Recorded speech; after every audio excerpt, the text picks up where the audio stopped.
This podcast is recorded on stolen and unceded Aboriginal land. We acknowledge the First Nations and elders of this country and join their calls for justice. Always was, always will be Aboriginal land. Can we talk about, or is this you or Mike, Tom? There's a note in the show note, silly title. Oh, that's my jam for kitchen cabinet. Should we call this Civic Doodie brackets like poo? All right, that Mike wrote that note, but we did discuss on the phone the funny title for this series. Yeah. Civic Doodie. I'm not sure if it works for the SEO for the algorithm, but I do love Doodie like poo. Doodie. Imagine Doodie like poo. Imagine that.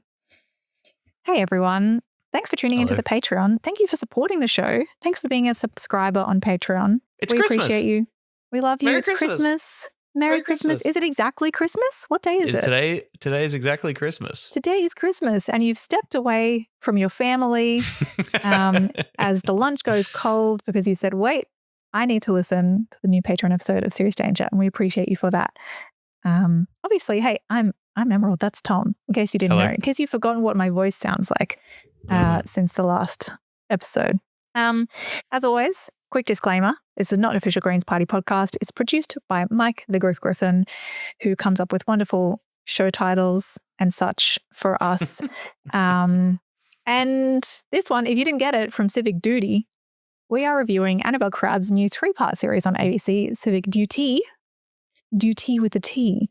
Yep. I saw this advertised, like before it came out, I saw it was getting pushed on ABC, and I thought, yeah, fine, Annabel, I'll give us another one. We'll watch it. You feed me my little content. I'm such a little content piggy for the Ozpol content. Yes, the Ozpol nerds who listen to this show, who are danger dogs, of course, over the Christmas break, they're going to settle down with a nice 3-part series about civics from Annabel Crabb. That's exactly their jam. And so we thought we could do that too. Yeah. And I mean, who is the worst? Like, we cannot make fun of or talk any kind of shit on Annabel Crabb or anyone at the ABC for getting paid to produce more of these shows when we then, like, what's worse? The people down the rungs, down the ladder of Ozpol content, like us, the little podcasters who then watch it and do a podcast about it. So yes, we are discussing. Do we both watch all of it? I watched all of it. Did you watch all of it? I watched all 3, baby. All 3 episodes. And I think I just wanted to have a chat about, like, what is the show? What is the point of it?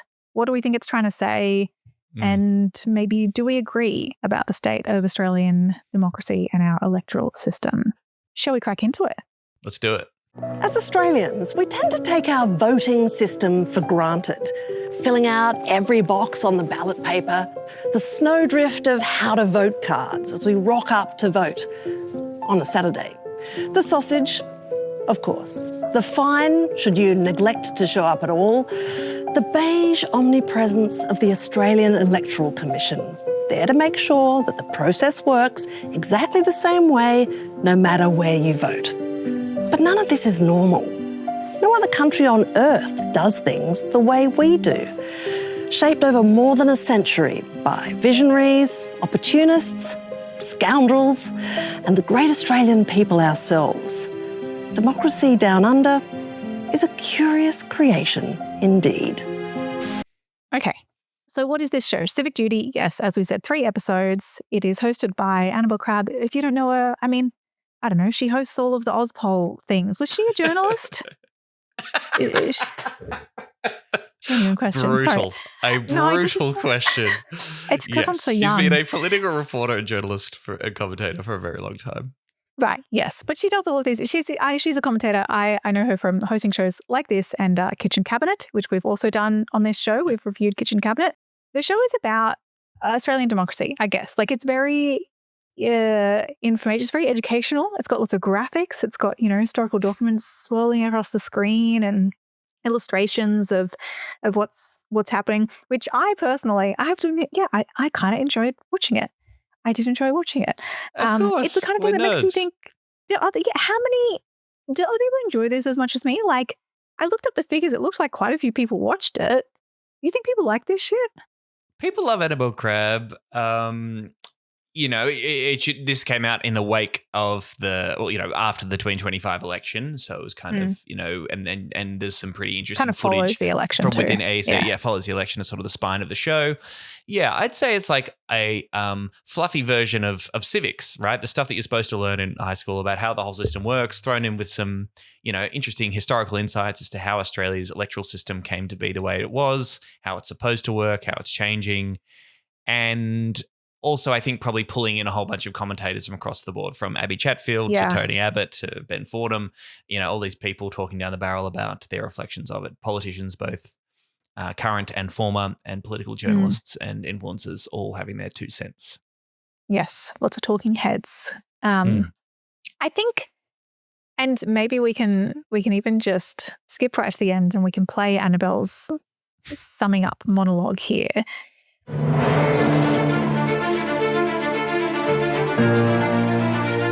A lot has changed since 1963, when the 24th Parliament received the bark petitions and didn't understand quite how to read them. Members of the Senate, pray be seated. That Parliament had no Aboriginal members at all, and its female representatives could be counted on one hand.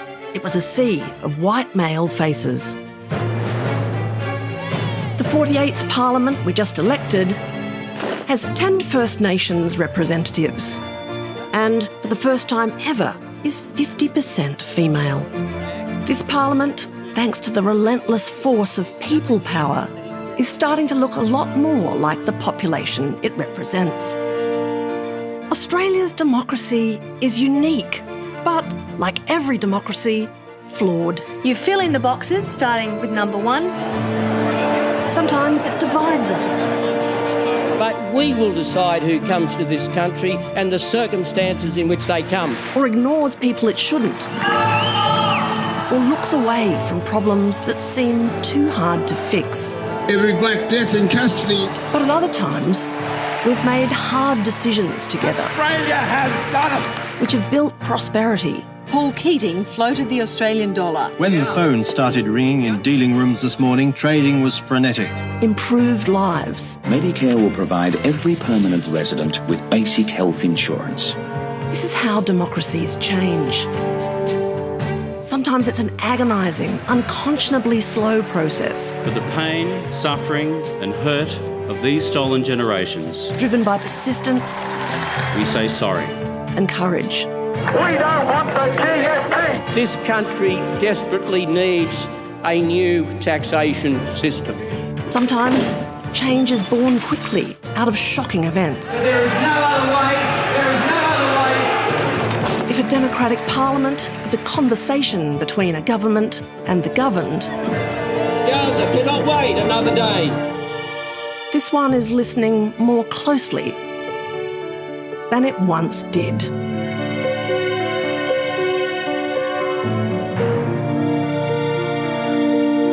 But I think that the main message I took away from this show is that Australia's democracy, our electoral system are like unique and special. They're always changing in ways we may not realise at the time. And it's, it's pretty good. We can do hard things together, was my takeaway. Yes, no.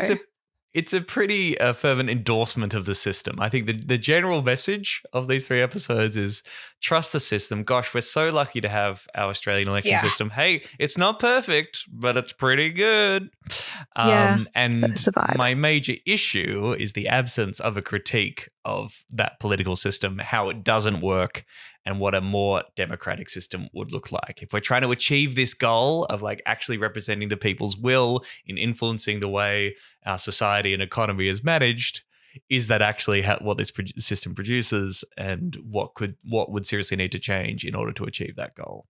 Yeah. Well, why do you think, like, genuine question, why do you think this show was produced? I mean, apart from that they're like, we reckon people will watch it, like, is this, it's on the ABC, is this like state-funded propaganda? Is this an exercise in, manufacturing consent, or like reinforcing its own message that like shit is good, you don't need to mess anything up, you should be grateful for what you've got? sit down, shut up, and go to the next election and get your sausage and be happy about it? I think that Annabel Crabb is a very popular ABC personality. I reckon that ABC Factual has a number of budgets for a number of factual series every single year. On the wake of things like the success of shows like Kitchen Cabinet and her time traveling show that she's done, looking back at Australian history, and combining people's interest in politics, particularly in election year, with all those kind of factors, results in this a series that will make literally zero people upset, right? Like once you've got bipartisan or cross-partisan input, and we can all talk about the system and how it works and voting, and everyone loves the AEC, and the AEC is just as neutral as the AVC. So we could all... Well, clearly, Tom, you've taken it as a challenge, and you're like desperate to... You're intent on getting upset no matter what. Again, I enjoyed watching it. I enjoy Annabel Crabb and these historical insights in particular, the little nuggets from history and some of the details as to how the system works were quirky and interesting. And I'm not shitting on those whatsoever. Again, I had a fun time, but I'm a big old nerd. What I think is interesting is what isn't in the series and what isn't considered in the scope of what Civic Doodie, like Pooh, was going to be investigating. Sure. I mean, yes, I was like... It's true that you watch it and you're kind of like, well, you forgot this part. But at the same time, I found it like clear, interesting. It's the kind of thing that I was like, hey, maybe this should be shown to everyone. It's the kind of shit that, yes, we should learn in high school, right? It's the shit that, what is our voting system? How does it work? Like, why do we have it like this? It is just kind of like basic political education. That's kind of sad that we don't have. But it is interesting, I thought, to have a show that is, it is so focused on the system. It is all about the technical aspects of how an election happens. I mean, I will say like it goes on some issues, like it kind of touches on things as an example of something. For example, the marriage equality debate when we're talking about crossing the floor, and Palestine similarly, and like how change is achieved. But yeah, it very much presents like the most important thing is how the democracy is designed, not what the outcomes are for everyday people. But maybe that's needed because most of the time we're talking more about, well, is that true? Are we mostly talking about the outcomes and we need to talk about the system? I don't know. Is it as important? Well, but also it's a very small L liberal conception of how all this works. I mean, I think absent from the series is really any kind of class politics. There's a little bit of mention of that. We get a little bit of an insight as to how our political system came to be the way it was because of political forces at the time. Particularly, Billy Hughes introducing preferential voting as a way to shore up the conservative vote. I thought that was a sort of really interesting insight that I'd heard about once or twice before. So that's there. We hear a little bit of response to union activity. The word capitalism is never mentioned once. I think the absence of class politics. What do you mean? Like, what would that look like in a show like this? Well, I think that, maybe that's not true. Class politics manifests in terms of the way that, wealthy landowners and stuff worry about expanding the franchise. That is mentioned. That's certainly true.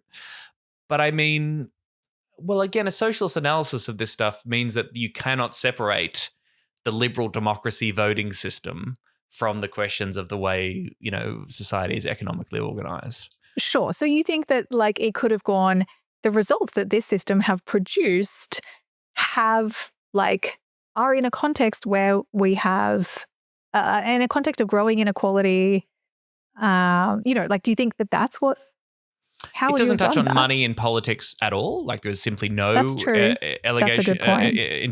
of the intersection of money and class power and the way that it's kind influences. of like everything works. Yeah, there's nothing behind the scenes. That they, at one point when they got into the conversation about, the discussion of media and the press gallery and disruption with new media and influencers and everything. And it was walking the halls of power is not just politicians, but another powerful group. And I was like, lobbyists. And then it was journalists, which I thought was quite funny. Yes. I mean, I still think you get this a lot when people explain the system and the way the system works. Like this is the way it is because this is how the system works. And if we make the rules of the game as fair as possible, then it'll come down to a battle in the marketplace of ideas, and it's up to politicians to convince Australians of the best ideas. The best ideas win. They vote for the parties that present the best ideas, and then everything works out just fine.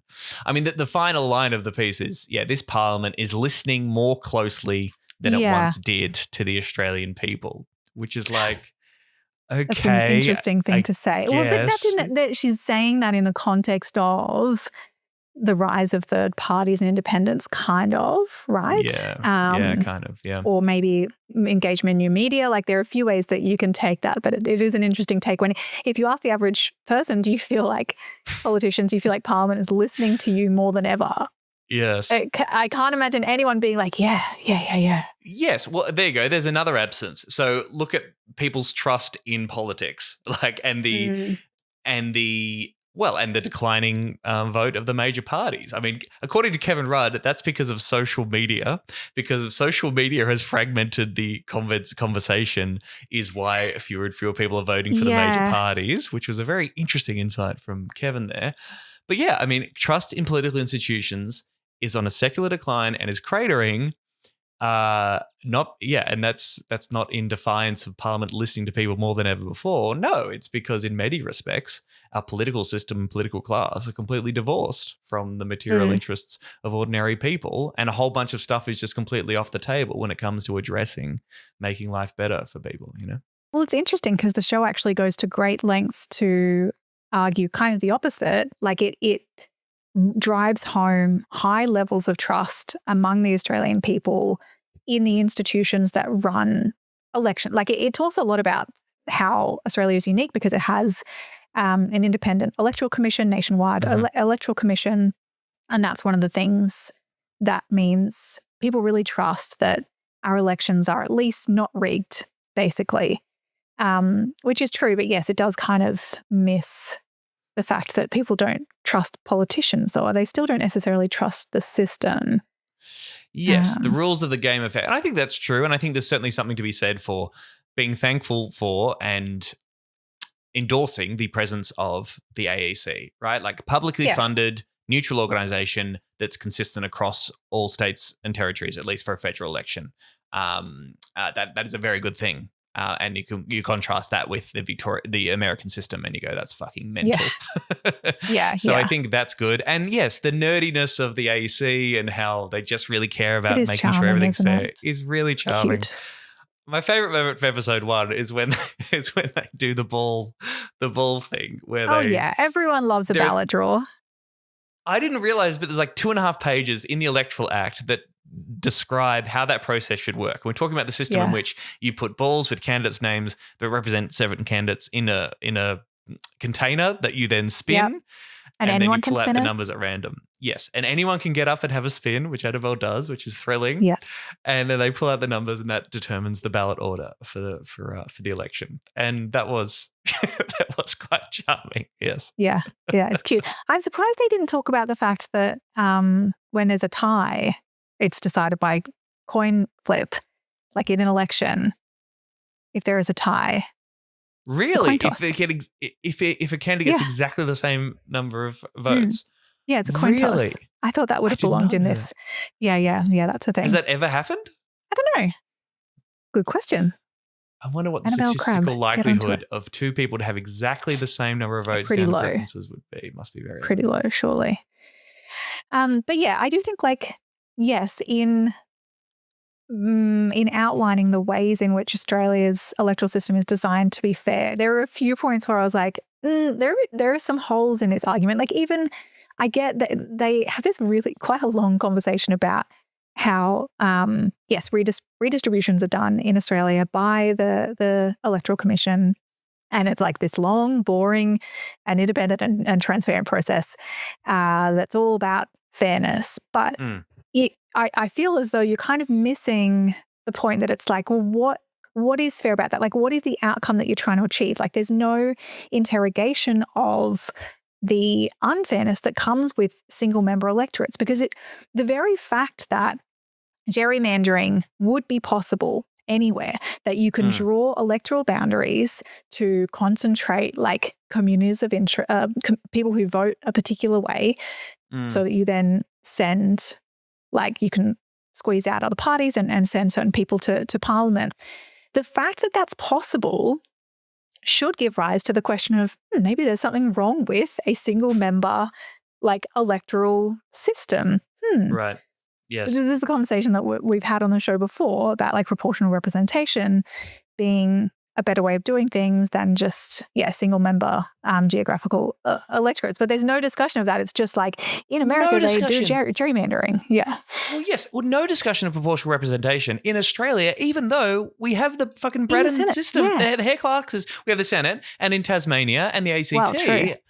And again, if you were asking about like, what is a more democratic process, or what are we trying to achieve there is to best represent Australian people's will, no discussion at all about the change that we could make to our system of something like proportional representation, which we do at the state and territory level already in this country. Like really bizarre mission, I think. Yeah. That was a little bit, I was like, you're kind of missing something you're really pushing that this is the bestest and fairest that we can get. And yes, it's obviously better than the States, but hey, is that a benchmark that we really want to use?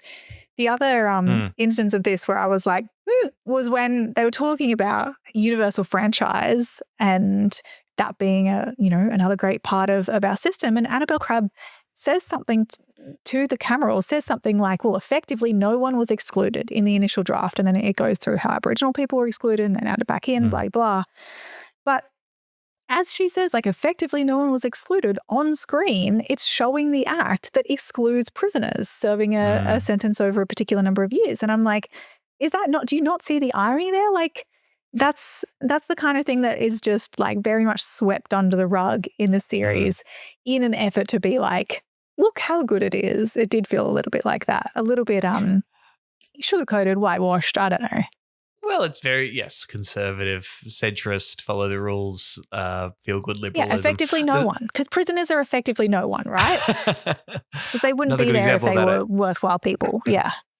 Is George Megalogenis sort of saying, it's incredible how we can sort of say the most radical thing, which is that you want to throw out the person in power by voting on a ballot. I'm like, I don't think that's the most radical thing, George. I think taking up weapons and staging an armed resistance to overthrow a dictatorship might be slightly more radical than that. But anyway, there you go. Yeah. I wasn't sure. Like I thought in the first episode, I got the impression that there was this through line of like, or an implication that, less chaos, like more decorum, more just nice little boxes and pop-up booths and people in purple vests.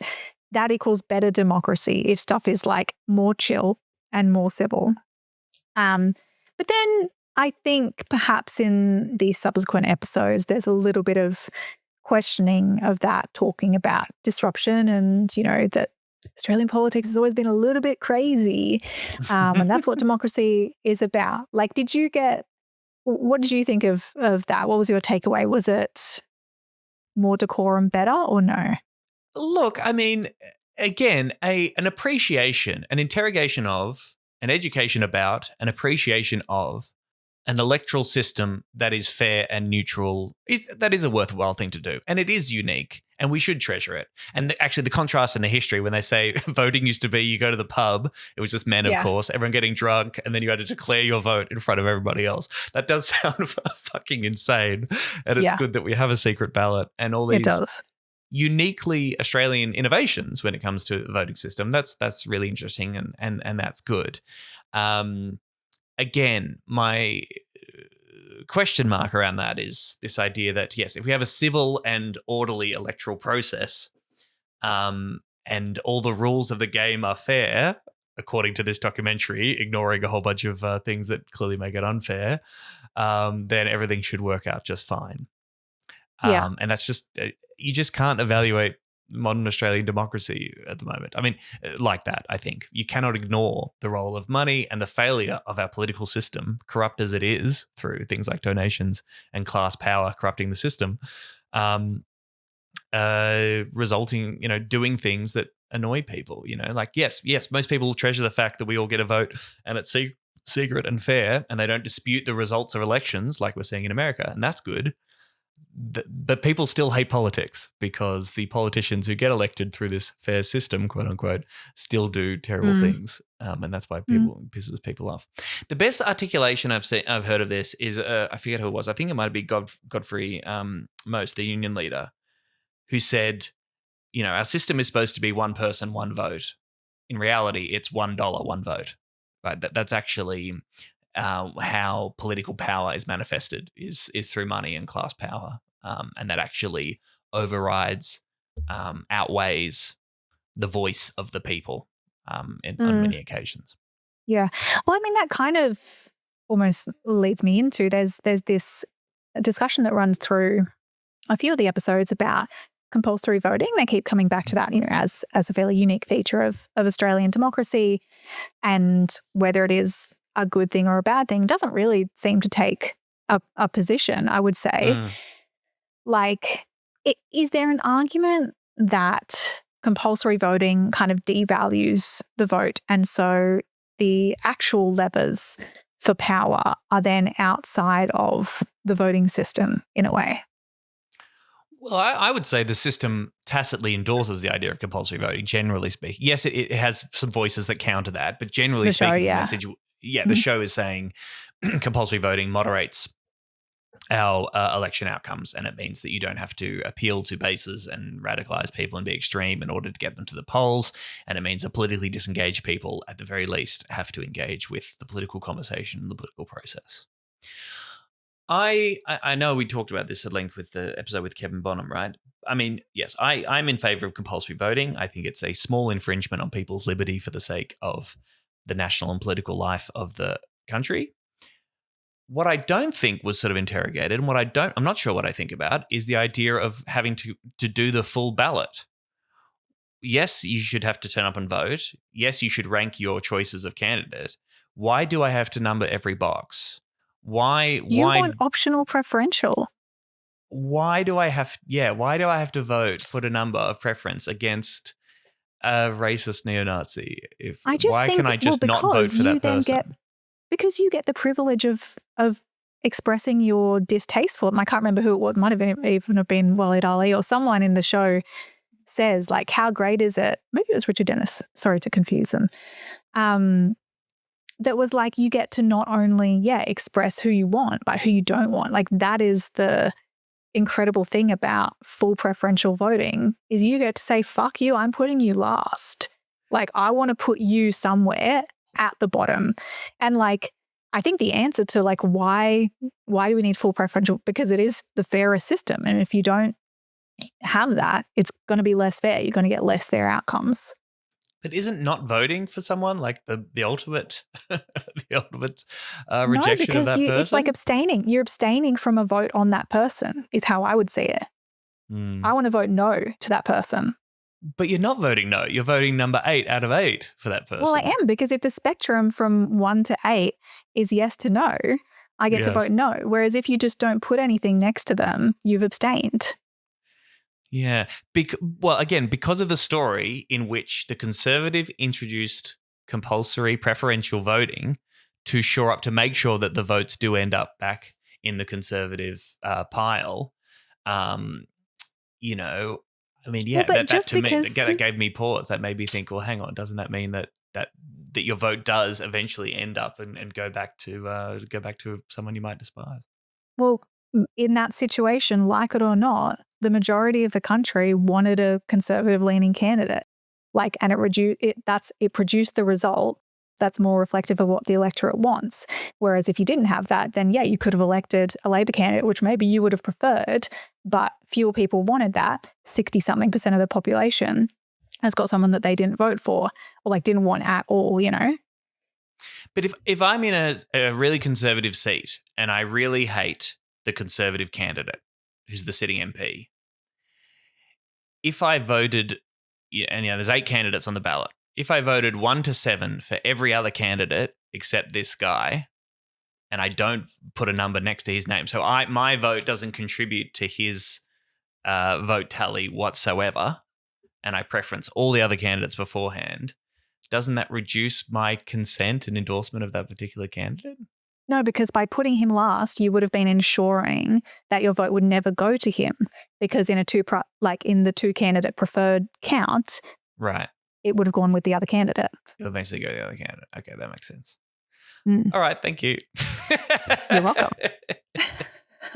Because in Brisbane City Council, it's optional. It's optional, preferential? and the LNP Okay. have said many times that they want to bring it back at the state level. Right. For some reason, they haven't done it yet.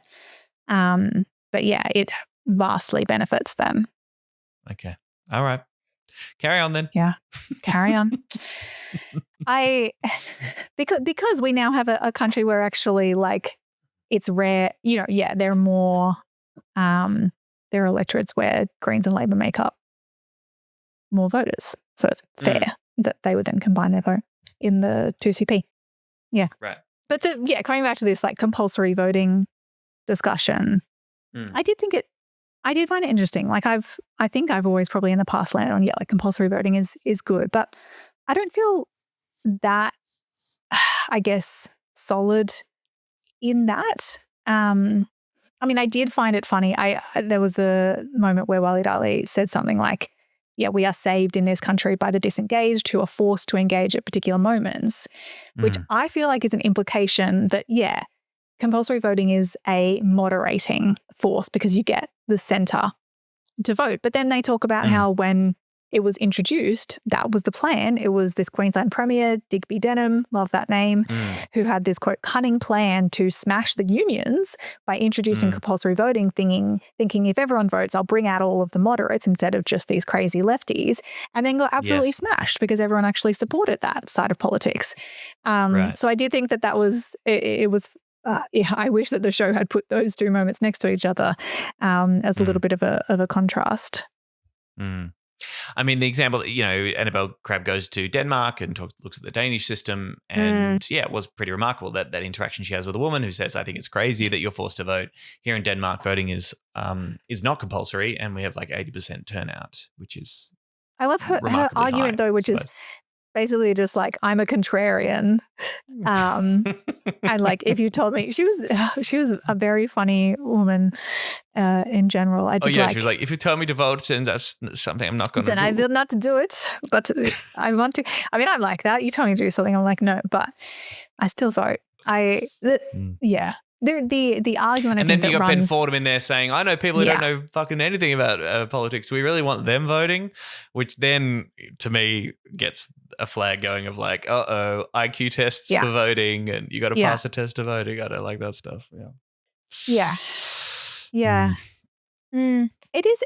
Anyway. I know. I'm always so wary of that conversation, and we've had conversations about that argument before, because it's no, it's not the IQ test thing and a class thing, and it is on the candidates and the parties to reach the voters and explain to them. But it is that thing where, it is frustrating knowing that a lot of people are voting not knowing really what they're voting for, or not caring, more to the point. It is frustrating, but I sound like one of the people on the show. The trade-off, just think about the alternative. The what is the trade-off? Yeah. And just remember that no one has to vote. You just have to turn up and get your name marked off the roll. You can put in a blank ballot. You can do an informal vote, which lots of people do.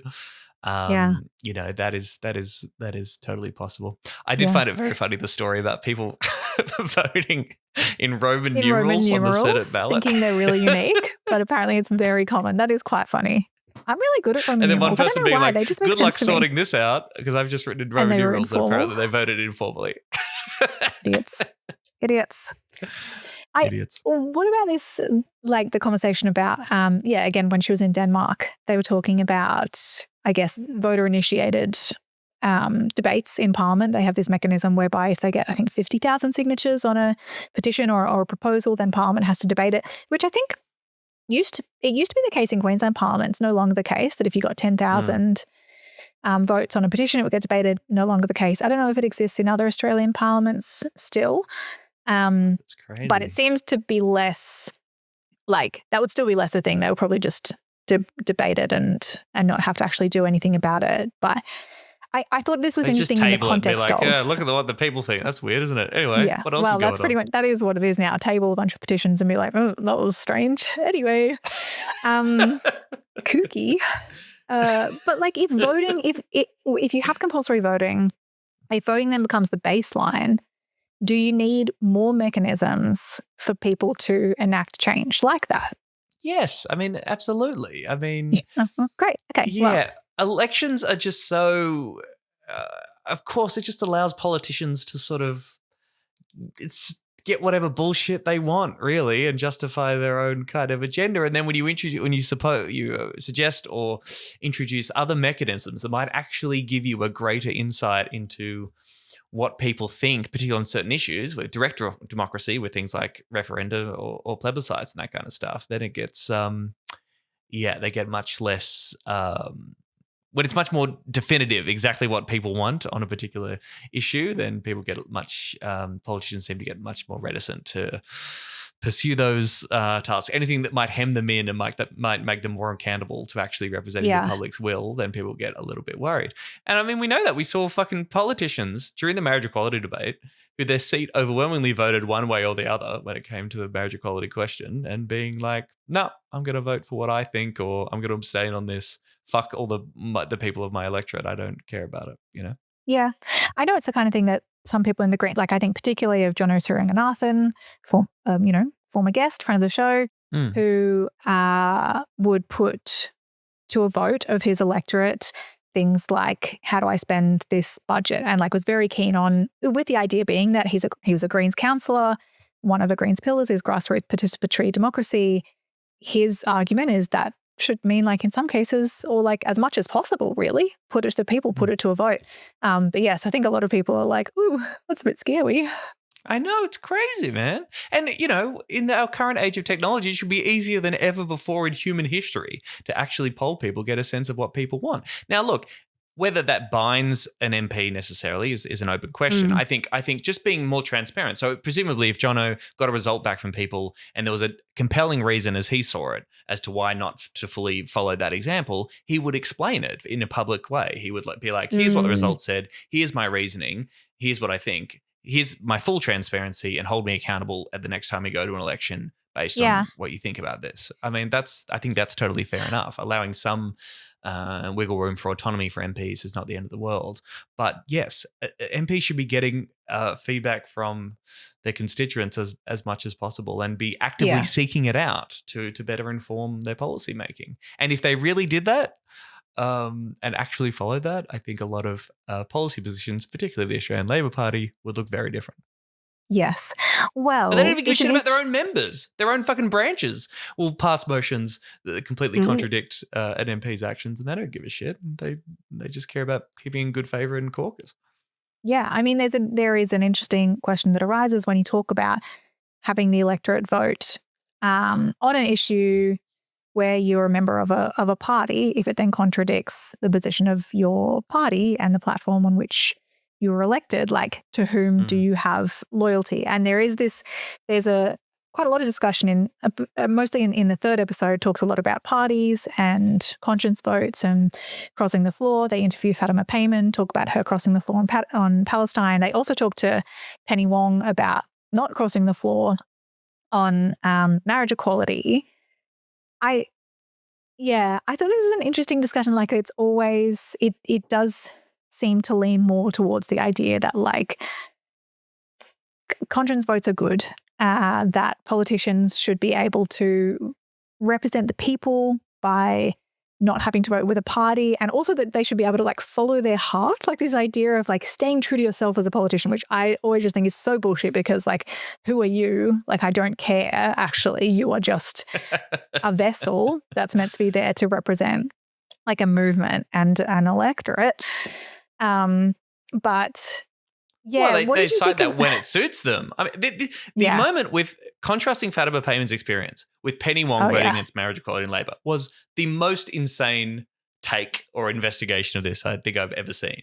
Because Penny Wong says, gives the example of Fatima Payman of voting in line with the policy platform at the time, which was to recognize Palestine, and that would and when the Greens motion came to recognize Palestine statehood, again something that the Labor Party went on to fucking do, for God's sakes. But anyway, part of the Labor policy, Fatima Payman basically gets kicked out because she betrayed the holy principle of caucus solidarity.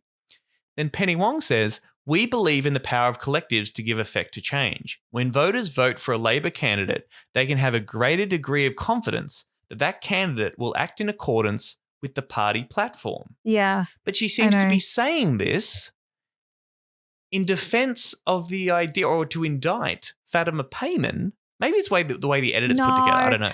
Yeah, see, I think is that her defending her position on marriage equality? On marriage equality. That's how I took that. But she wouldn't see the irony, right? And I was like, what a well-articulated explanation of like, yes, why caucus solidarity, or more to the point, binding members to a party position is a more democratic system. But that's the thing, that Labor's system is about caucus solidarity, not about binding members. And that's a distinction that is often too hard to explain to someone who's not a complete fucking hack. So I'm not surprised that that distinction isn't made in the show. But yeah, it is really interesting. Like, am I crazy? Like, maybe the edit there, it comes across to me that Penny Wong is commenting on the Fatima Payman situation, rather than explaining how difficult it was for her to, but the right thing to do to vote against marriage equality, even as a gay woman. But I think that's just because this discussion, like in the show, is presented as conscience vote versus non-conscience vote, and it's like following your heart and doing what you think represents your community versus voting with the party. That's how it's presented in the show. And so Penny Wong is just there to defend the position of voting with the party.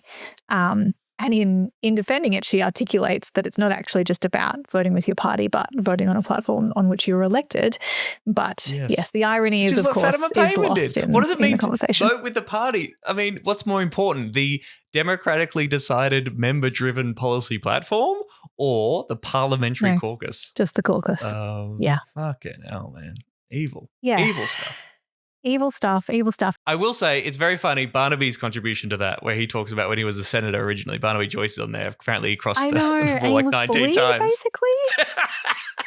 He said he went into the party room and he went to take a seat and people were like, that seat's taken. Like real Forrest Gump shit. Yeah, and they're like, you can't sit there. Yeah. Sorry. It's full. I really enjoyed that. Yeah. No, that was very funny. I thought there was an interesting argument that seemed to be advanced.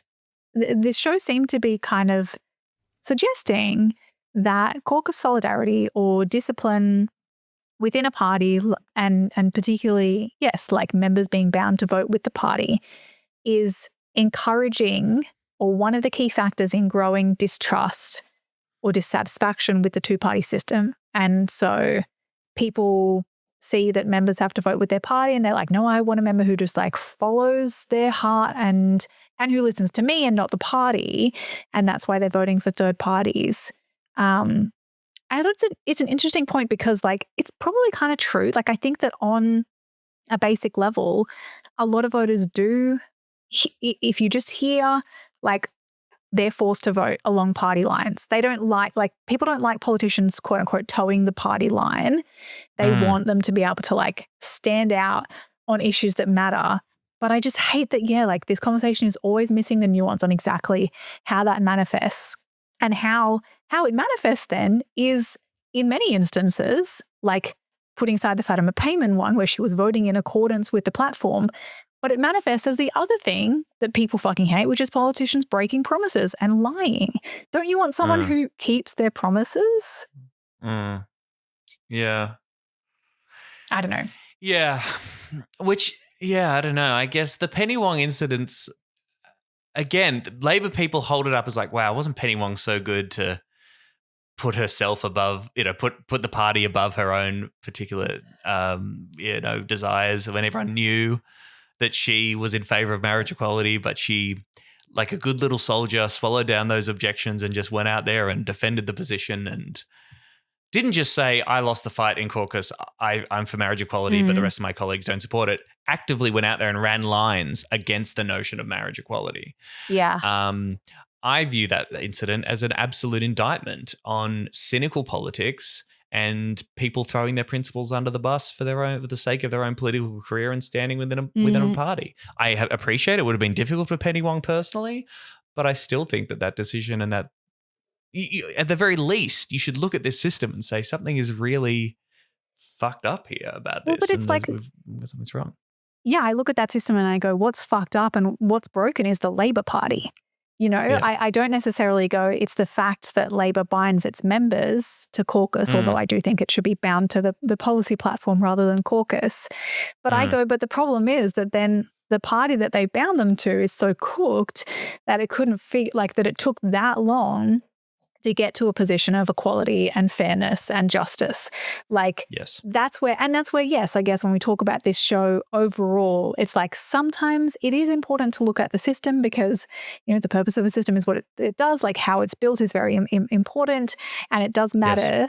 Yes. But then when it means that you kind of divorce that from, well, what is the actual issue at play here? And it is a political one and it is a party-based one and it's the fact that Labor is cowardly, then you really miss part of the story.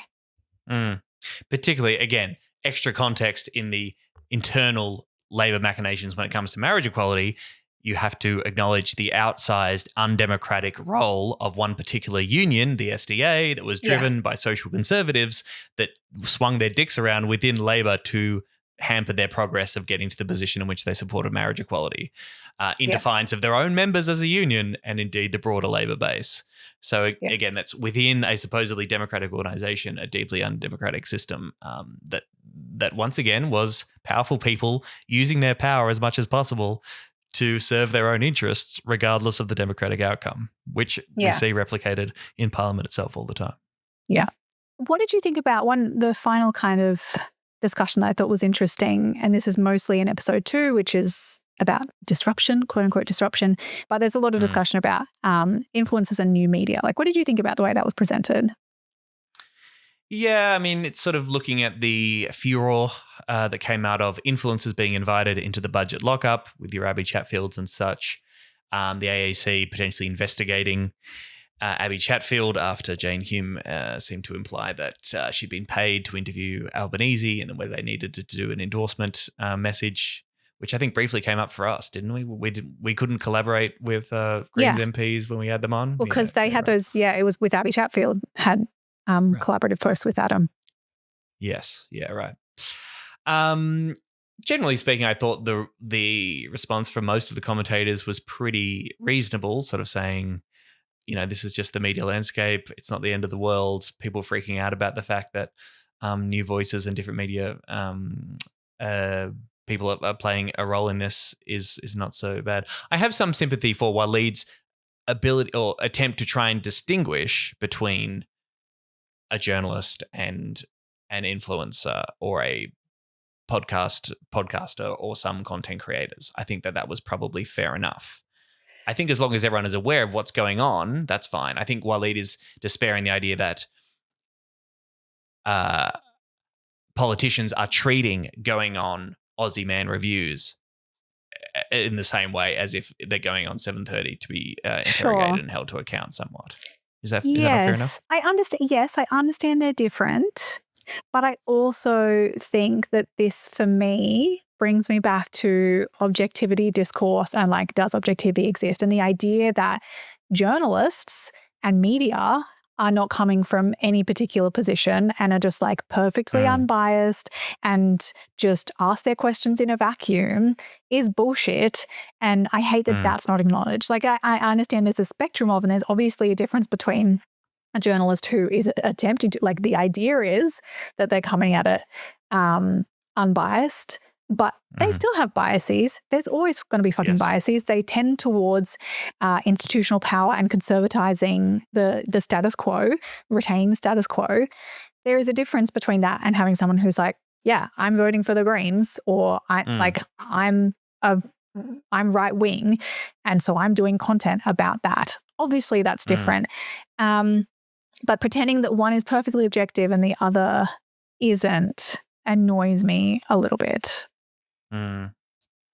Yeah, sure. I think you could both have that critique and also still have some sympathy for the idea that you can understand why politicians are opting for sympathetic podcast interviews, both in terms of audience reach, as the mainstream media does, but also knowing you're going to have an easier time sitting down with someone who does not have decades of experience in political journalism, right? Well, with all our critiques of political journalists and how shitty the ABC can be sometimes, et cetera, there is still a qualitative difference between someone who is sitting down and saying, I'm going to interrogate you with a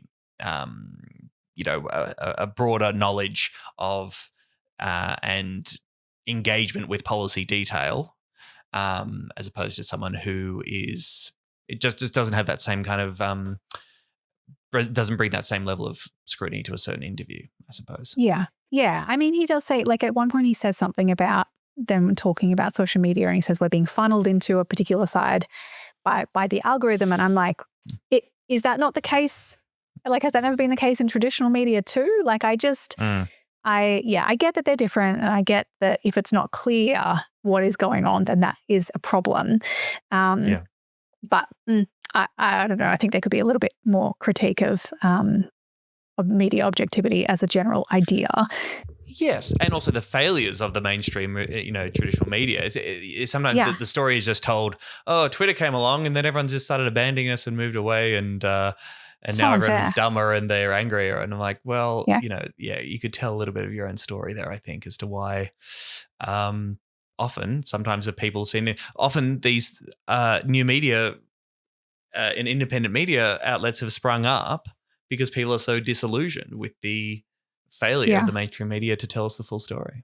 I think that's what's interesting as well is, like, the show kind of not conflates, but it bundles influencers and new media into one, and it is all part of the, like, I think influencers are part of new media. But I do think something that I've observed when I was, like, reflecting on, the year, and thinking about what are the main, like, one of the main characteristics or features of 2025, I believe, and maybe it sounds obvious, but, like, it is the development of new media. And I don't just mean like social media. I mean the number of new independent outlets that have sprung up just this year to cover Australian politics. Like, you've got, what is it, like Et Media, you've got Deep Cut News, you've got Lamestream, like, as well as Cheek Media obviously continues to explode. Like, that's pretty significant. These are platforms that are getting pretty decent reach. And that's one thing that makes me be like, well, that's quite interesting and, like, exciting about this year.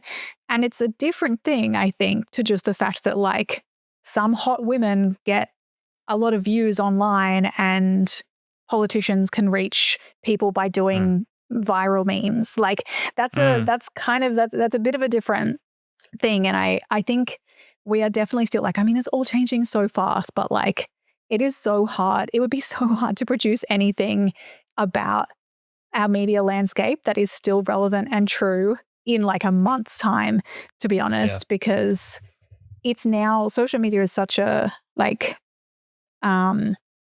such a big thing that there's actually so many different parts to it that each should be treated as a different thing. Do you know what I mean? Yeah, it's not all one thing. Yeah. The YouTube world is very different to the podcasty world, or there's a lot of crossover there as well.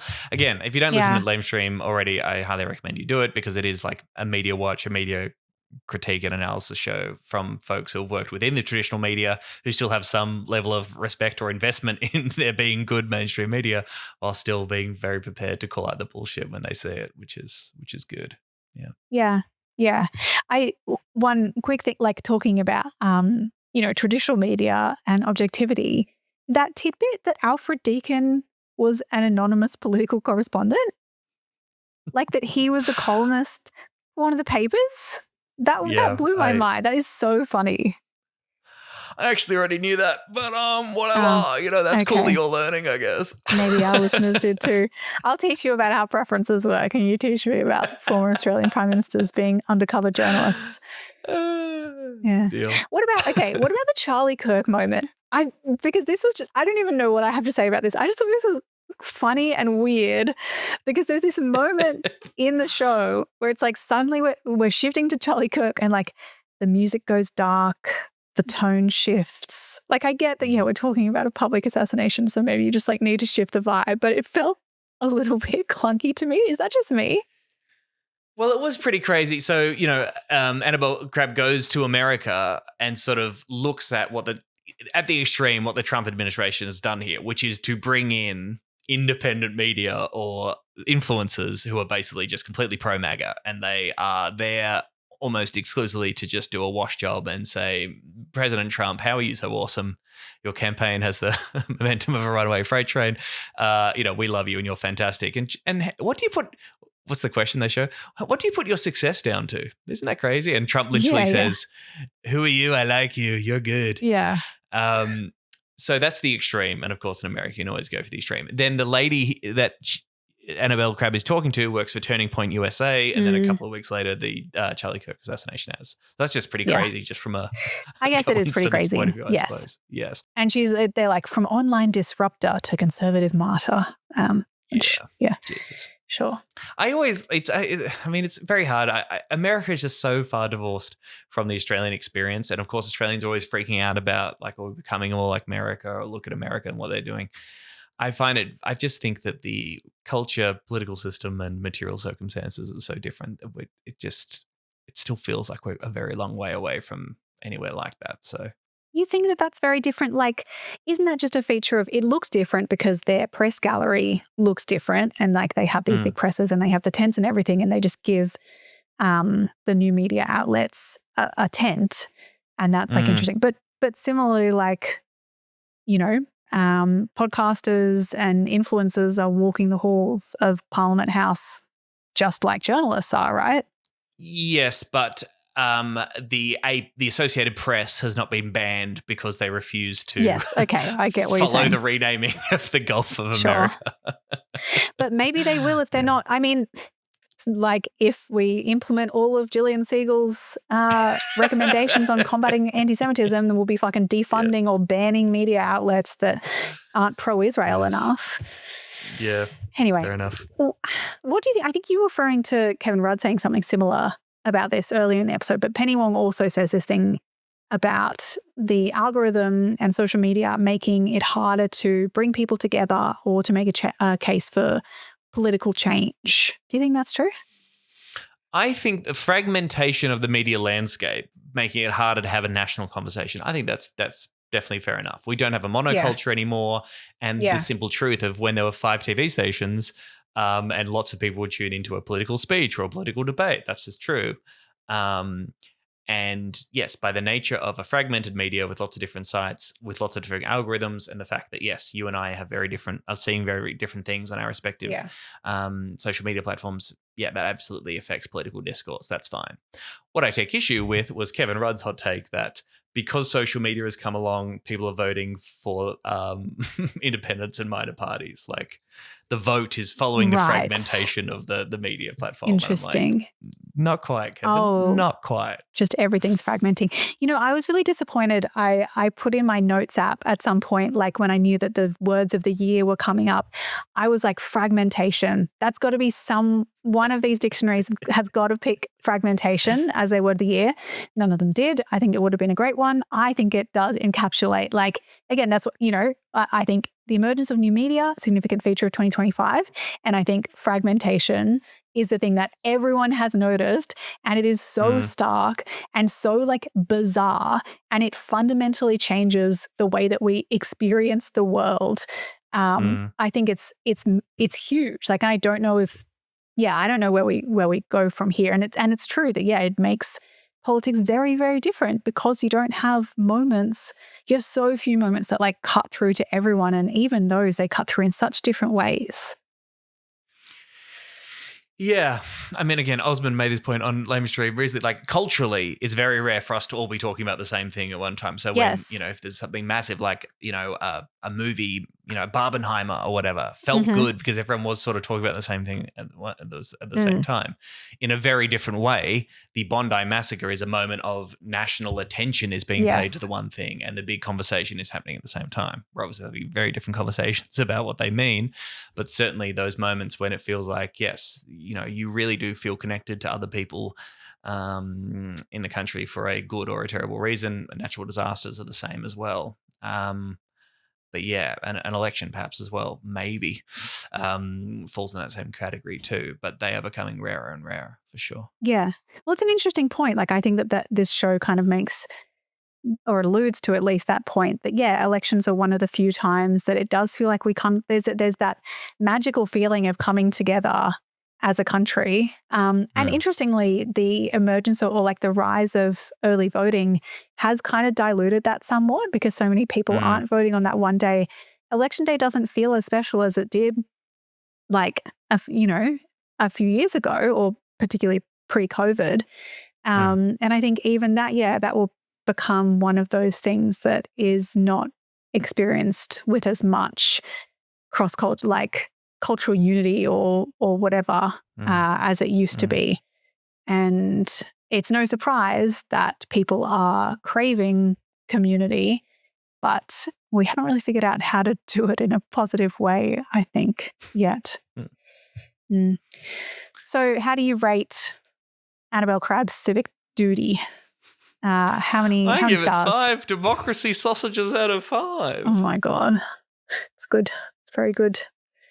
I'm ranking it number 1 on my ballot, and then I'm numbering all of the other boxes.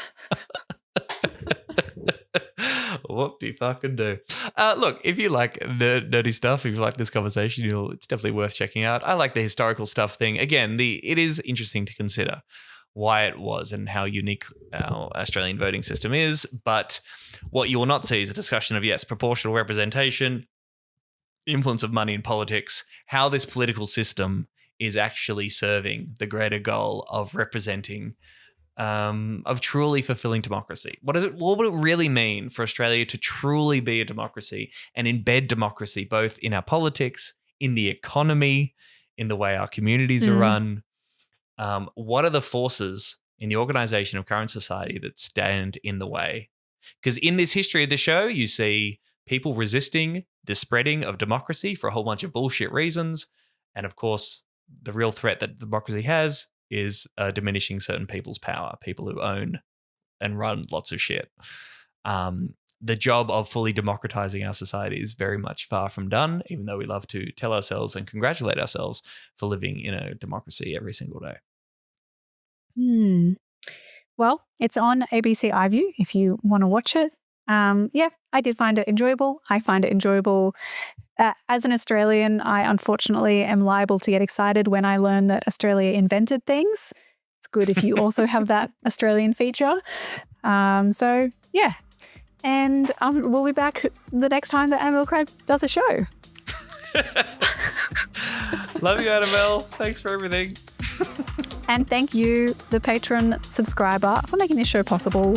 Thank you for chipping in. We love you very much. Please tell a friend about the show, and Merry Christmas. Ho, ho, ho. Go have lunch. Merry Christmas.